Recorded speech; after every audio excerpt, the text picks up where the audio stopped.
EB ஓட input of பண்ணி வச்சிருக்கேன். We are giving reference voltage from a off grid solar system. 10 kilowatt on grid, 10 kilowatt off grid ரெண்டு வச்சிருக்கோம். ஆனா இந்த on grid inverter வந்து ஆன்ல ஒர்க் ஆயிட்டு இருக்கு. ரெஃபரன்ஸ் வோல்டேஜ் வந்து பேட்டரி கொடுத்து this is called AC coupling. Generate பண்ணக்கூடிய பவர் நம்மளே யூஸ் பண்ணிட்டு நம்மளே ஸ்டோர் பண்ணோம். ஸ்டாண்ட் அலோன் இப்போ ஆஃப் கிரிட்டா ஒர்க் ஆயிடுச்சு. 24 டன்னுக்கு ஏசி வச்சிருக்கோம். லிஃப்ட் கனெக்ட் ஆயிருக்குது, பம்ப்ஸ் கனெக்ட் ஆயிருக்குது, லைட்டிங்கோட கனெக்ட் ஆயிருக்கு. ஸ்டோர் பண்ண பவரை நைட் யூஸ் பண்ணி EB ஓட டிபெண்டன்சி வந்து இல்லாம நம்மளால பண்ண. This is called micro grid அப்படின்னு நம்ம சொல்லுவோம். This is called net zero. On grid வச்சு ஹைபிரிட் வைக்கிற மாதிரி இருந்தா this is called AC coupling. ஏற்கனவே நீங்க ஆன் கிரிட் வச்சிருக்கீங்கன்னா AC coupling பண்ணிக்கலாம். இது எங்களோட good morning friends, welcome to Aditya Aquatech Solutions. Today we are going to explain how the AC coupling will work. Okay, the Aditya Aquatech Solutions we are into water positive campuses. It means we are collecting rainwaters, water treatment, hot water, pumps, wastewater. Then we are into solar power. That is come under net zero concept. Today we are going to explain how our corporate office is working in the net zero concepts. This is our terrace floor. We have two different terrace floors. This is one place. We installed solar panels on the top. I'll explain you. This place we installed on-grid solar system.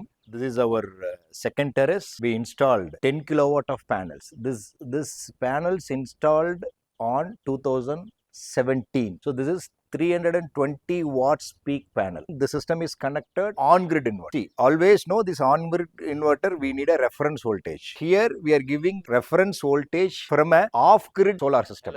Solar panel install பண்ணது நம்ம பார்த்திருந்தோம். அந்த solar panelோட inverter நாங்க எங்க install பண்ணிருக்கேன்னு காட்ட போறேன். Purely this is friends, please understand, this is a on-grid inverter எங்க install பண்ணிருக்கேன்னு உங்களுக்கு காமிக்க போறேன். எங்க பில்டிங்கோட எலக்ட்ரிக்கல் டக்ட் நாங்க இங்க வச்சிருக்கோம். சோ மேல டெரஸ்ல இருந்து வரக்கூடிய டோட்டல் டிசி பவர் கொண்டு வந்துட்டு இங்கதான் நம்ம வந்து வச்சிருக்கோம். இங்க வச்சுக்கிட்டு we have here the on grid 10 kilowatt string inverter இங்க நம்ம வச்சிருக்கோம். சோ இதுதான் வந்து on grid inverter இன்ஸ்டால் பண்ணிருக்கிற பிளேஸ். இதுக்கு வந்து நாங்க ரெஃபரன்ஸ் வோல்டேஜ் நான் எங்க இருந்து கொடுக்கறேன்னு நான் காமிக்கிறேன். then easily you can understand. So this is the place we installed the on grid inverter. Okay. So இப்போ நம்ம வந்து எங்க நம்மளோட ஆன்கிரிட் இன்வெர்டருக்கு ரெஃபரன்ஸ் வோல்டேஜ் எடுக்கிறோம் அப்படிங்கிறது நான் உங்களுக்கு காமிக்கிறேன். வாங்க, எங்களோட இபி ரூம் வந்து இதுதான். இங்கே தான் எங்களோட power room. We are going to distribute the power from this panel. இந்த பேனல் இருந்தா டிஸ்ட்ரிபியூட் பண்றோம். ஸோ இப்போ இங்க பாருங்க, இங்க வந்து நான் ஒரு எம்சிபி இங்க வச்சிருக்கோம். இந்த எம்சிபி வந்து ஆன்கிரிட் சோலார் அப்படின்னு வந்து நான் காமிச்சிருக்கேன் இல்லைங்களா. இந்த ஆன்கிரிட் சோலாருக்கு ரெஃபரன்ஸ் வோல்டேஜ் இங்க இருந்தா போகுது. இங்க பஸ் பார், இந்த பஸ் பாரோட ஒரு இந்த எம்சிபி இந்த பஸ் பார்ல RYB 3 ஃபேஸ்லயும் சேர்த்து இங்க கனெக்ட் ஆயிருக்கு. 3 ஃபேஸ் இன்வெர்டர் இங்க கனெக்ட் ஆயிருக்கு. இங்க இருந்து வந்து நீங்க பார்த்த ஃபர்ஸ்ட் ஃப்ளோர்ல நீங்க பார்த்த on grid JFI inverter connect பண்ணிருக்கோம். அந்த JFI இன்வெர்டருக்கு சோலார் பேனல் இருந்து வந்து டிசி பவர் அங்க வந்து ஏசியா வந்து கன்வெர்ட் ஆகி இங்க வந்துருது. இப்போ அந்த ஆன் கிரிட் இன்வெர்டர் ஜெனரேட் பண்ணக்கூடிய பவர் இந்த பஸ் பார்ல வருது. இதுக்கு நீங்க எங்க இருந்து ரெஃபரன்ஸ் வோல்டேஜ் கொடுக்குறீங்க? இப்பதான் நம்ம இந்த ஏசி கப்ளிங் பத்தி புரிஞ்சுக்க போறோம். இந்த ஆன் கிரிட் இன்வெர்டருக்கு நீங்க எங்க இருந்து ரெஃபரன்ஸ் கொடுக்குறீங்க? ரெஃபரன்ஸ் வோல்டேஜ் வந்து கொடுத்தாதானே ஆன் கிரிட் இன்வெர்டர் ஆன் ஆகும் அப்படின்னு நம்ம எல்லாரும் பேசிட்டு இருக்கோம் இல்லீங்களா. சோ அதுக்கு இங்க பாருங்க, நான் EB ஓட இன்புட் ஆஃப் பண்ணி வச்சிருக்கேன். EBக்கு ஒரு ஸ்டெபிலைசர் வச்சிருக்கோம். ஸ்டெபிலைசருக்கு நான் பவரே கொடுக்கல. EB ஓட இன்புட்டை நான் ஆஃப் பண்ணி வச்சிருக்கேன். ஆனா இந்த ஆன் கிரிட் இன்வெர்டர் வந்து ஆன்ல ஒர்க் ஆயிட்டு இருக்கு. எப்படின்னு சொல்லிடுறேன். நாங்க இன்னொரு 10 கிலோவாட் பேனல் வந்து இந்த பில்டிங்க்கு மேல போட்டிருக்கோம். நீங்க மெயின் பில்டிங் மேல ஒரு 10 கிலோவாட் போட்டீங்க, அதுல ஆன் கிரிட் இன்வெர்டர் கனெக்ட் ஆயிருக்கு. இந்த பில்டிங் மேல ஒரு 10 கிலோவாட் பேனல் போட்டிருக்கோம். அந்த பேனலோட அவுட்புட் வந்து இந்த டிசி ஜங்ஷன் பாக்ஸுக்கு வருது. இந்த அரே ஜங்ஷன் பாக்ஸுக்கு வந்து இந்த அரே ஜங்ஷன் பாக்ஸோட டிசி அவுட்புட் வந்து நேரா ஸ்டூடர் அப்படின்னு ஒரு பிராண்டோட ப்ராடக்ட்ஸ் நாங்க யூஸ் பண்ணிருக்கோம். திஸ் இஸ் ஃப்ரம் சுவிட்சர்லாந்துல இருந்து வருது.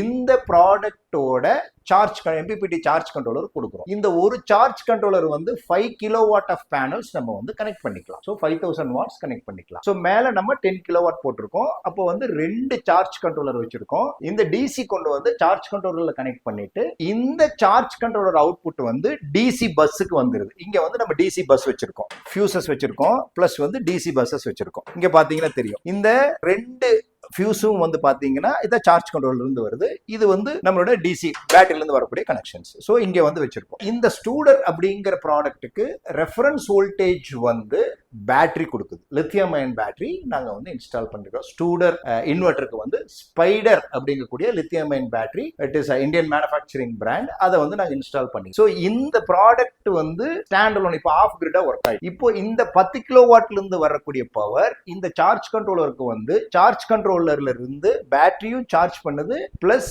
லோடுக்கு கொடுத்துட்டு இருக்கு. இந்த லோடுல பாருங்களேன், ஆர் ஃபேஸ்ல நான் 2 இன்வெர்டர் வச்சிருக்கேன், ஒய் ஃபேஸ்ல 2 இன்வெர்டர் வச்சிருக்கேன், பி ஃபேஸ்ல ஒரு இன்வெர்டர் தான் இருக்கு. பிகாஸ் நமக்கு லோடு இல்ல. அதனால நீங்க இன்வெர்டர்ஸும் கூட இப்படி எப்படி வேணா நம்ம வந்து மாத்தி வச்சுக்கலாம். அன்பேலன்ஸ் லோடு வந்து இதுல இஷ்யூ இல்லை. சோ இப்போ இதுவோட அவுட்புட் ஏசி அவுட்புட் இங்க பாத்தீங்கன்னா ஏசி அவுட் இங்க வந்திருக்கு. இதுவோட ஏசி அவுட்புட் தான் நான் இந்த பஸ் பாருக்கு கொடுத்திருக்கிறேன். இந்த பஸ் பார்ல தான் நாங்க இந்த ஏசி அவுட்புட் கொடுத்திருக்கோம். இந்த ஏசி அவுட்புட் தான் வந்து இந்த எம்சிபிக்கு வருது. அப்போ ஆட்டோமேட்டிக்கா ரெஃபரன்ஸ் வோல்டேஜ் வந்து ஆஃப் கிரிட்ல இருந்து இந்த சிஸ்டத்துக்கு வந்துருச்சு. இந்த சிஸ்டம் இப்போ ஆன் ஆயிடுச்சாங்க. ஆன் ஆனதுனால என்னாச்சுன்னா அதோட பவர், அந்த இன்வெர்டர்ல இருந்து வரக்கூடிய ஏசி பவர் வந்து இந்த பஸ் பார்ல கனெக்ட் ஆகுது. இந்த பஸ் பார்ல மத்த லோடுக்கு எல்லாம் போயிட்டு இருக்கு. என்ன லோடுக்கு போகுது அப்படின்னு பாத்தீங்கன்னா, இப்போ எங்களோட ஆபீஸ்ல லோடு வந்து பாத்தீங்கன்னா ஆர் ஃபேஸ்ல வந்து 1300 வாட்ஸ் 1200 வாட்ஸ் இருக்கு. ஒய் ஃபேஸ்ல ஒரு 2500 2200 வாட்ஸ் இருக்கு. பி ஃபேஸ்ல 700 ஆர் 600 வாட்ஸ் வந்து நம்ம பாக்குறோம். இதை நம்ம வந்து ரீட் பண்றோம். சோ இதுதான் நம்ம ஆபீஸுக்கு உள்ள போகக்கூடிய பவரோட லோட். சோ இதை பேஸ் பண்ணி தான் அது ஒர்க் ஆயிடும். இப்போ எங்க அந்த மெயின் ஆபீஸ்ல வந்து 24 டன்னுக்கு ஏசி வச்சிருக்கோம். பட் மேபி 1 or 2 ஏசிஸ் இப்போ வந்து ஒர்க் ஆயிட்டு இருக்கும். டிபெண்ட்ஸ் அப் த ரெக்யர்மெண்ட் வந்து ஆன் பண்ணிக்குவாங்க. லிஃப்ட் கனெக்ட் ஆயிருக்குது, பம்ப்ஸ் கனெக்ட் ஆயிருக்குது, லைட்டிங்கோட கனெக்ட் ஆயிருக்குது, சிஸ்டம் கனெக்ட் ஆகுது, ஆல் த சிஸ்டம்ஸ் வந்து கனெக்ட் ஆயிருக்கு. So this is called AC coupling. இப்போ நம்ம வந்து 10 kilowatt on grid, 10 kilowatt of grid ரெண்டும் வச்சிருக்கோம். ஸ்டூடரிகேஷன் ஹைபிரிட் சொல்யூஷன். பட் இங்க வந்து நாங்க வந்து ஜெனரேட் பண்ணக்கூடிய பவர் நம்மளே யூஸ் பண்ணிட்டு நம்மளே ஸ்டோர் பண்ண பவரை நைட் யூஸ் பண்ணிக்கிறோம். சோ இந்த மாதிரி பண்ணும்போது என்னன்னா கிரிட் இபிஓட டிபெண்டன்சி வந்து இல்லாம நம்மளால பண்ண முடியும். This is called micro grid அப்படின்னு நம்ம சொல்ல வரோம். இங்க நம்ம நாங்க இபி பவர் வச்சிருக்கோம், அதை வந்து ஸ்டாண்ட் பையா மட்டும் வச்சிருக்கோம். அந்த இபி பவரை நாங்க ஸ்டாண்ட் பை அப்ளிகேஷன்ல யூஸ் பண்ணிக்கிறோம். மேபி ஃபுல்லா கிளவுடி டேவா இருந்துச்சு, அன்னைக்கு ஜெனரேஷன் நமக்கு கம்மியா இருந்துச்சு, இல்ல நம்ம வந்து நமக்கு டிமாண்ட், மேபி ஒரு ஆபீஸ்ல ஒரு ஃபங்க்ஷன் இருந்துச்சு, அன்னைக்கு நமக்கு இதா இருந்துச்சு. So the EB will be standby. Electricity board பவரை நம்ம என்ன பண்றோம், standby. This is called net zero. Net ஜீரோன்னு சொல்றது நம்ம இதெல்லாம் பேஸ் பண்ணி தான் வந்து நம்ம நெட் ஜீரோ அப்படிங்கிறது சொல்றோம். ஓகே, இப்போ இன்னும் கொஞ்சம் இன் டெப்தா நான் உங்களுக்கு சில எக்ஸ்பிளனேஷன்ஸ் கொடுக்குறேன். ஸோ இப்போ நான் உங்களுக்கு வந்து இந்த ஸ்டூடரோட மானிட்டரிங் ஆப்ல இருந்து உங்களுக்கு இன்னும் ஈஸியா புரியுற மாதிரி சொல்றேன் பாருங்களேன்.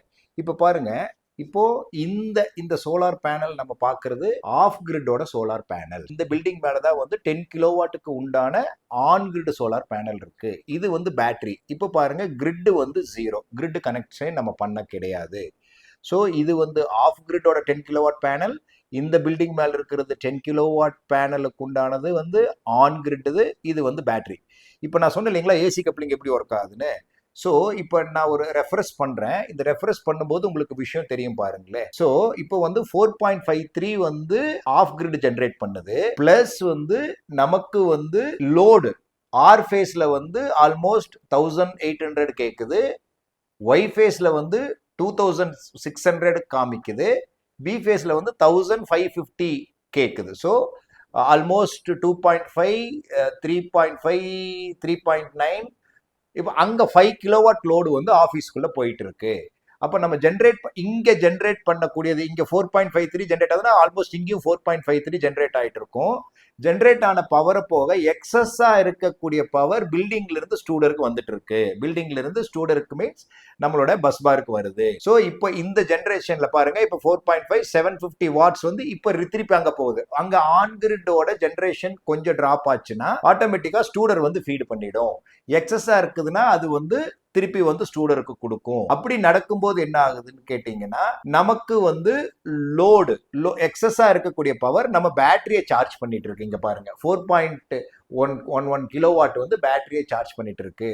கிரிட் இல்லாம எப்படி இருக்க முடியும் அப்படிங்கிறது ஏசி கப்ளிங்ல எப்படி பண்ண முடியும். நீங்க ஏற்கனவே ஒரு ஆன் கிரிட் சோலார் போட்டீங்க, நான் வந்து ஆமா எனக்கு இந்த மாதிரி வந்து எனக்கு யூபிஎஸ் இல்லாம ஒரு ஜெனரேட்டர் இல்லாம என்னோட பிளேஸை நான் ரன் பண்ணணும் அப்படின்னு நினைச்சீங்கன்னா this AC coupling system will solution உங்களுக்கு கொடுக்கும். நீங்க ஒருவேளை ஆன் கிரிட் சோலார் போட்டிருந்தீங்கன்னா நீங்க அப்படி மனசுல வச்சுக்கலாம். ஏன்னா 2 இன்வெஸ்ட்மெண்ட் நமக்கு இருக்கு இங்க. நீங்க அதை பாத்தீங்கன்னா நீங்க ஆன் கிரிட் வச்சு ஹைபிரிட் வைக்கிற மாதிரி இருந்தா this is called AC coupling. இந்த ஏசி கப்ளிங் பண்ணும்போது நமக்கு டபுள் இன்வெஸ்ட்மெண்ட் வந்துடும். புதுசா போட போறீங்க அப்படின்னா நீங்க ஸ்ட்ரெயிட்டாவே ஹைபிரிட்டுக்கு போய்க்கலாம். ஏற்கனவே நீங்க ஆன் கிரிட் வச்சிருக்கீங்கன்னா ஏசி கப்ளிங் பண்ணிக்கலாம். இது எங்களோட பில்டிங்ல நாங்க 2017 வந்து ஆன் கிரிட் மாட்டுனதுனால அந்த சிஸ்டத்தை கூட ஏசி கப்ளிங் பண்ணணும் அப்படிங்கிற விஷயத்துக்காக இந்த மாதிரி டிசைன் வந்து நாங்க பண்ணியிருந்தோம். இதுதான் வந்து ஏசி கப்புள்டு சிஸ்டம்.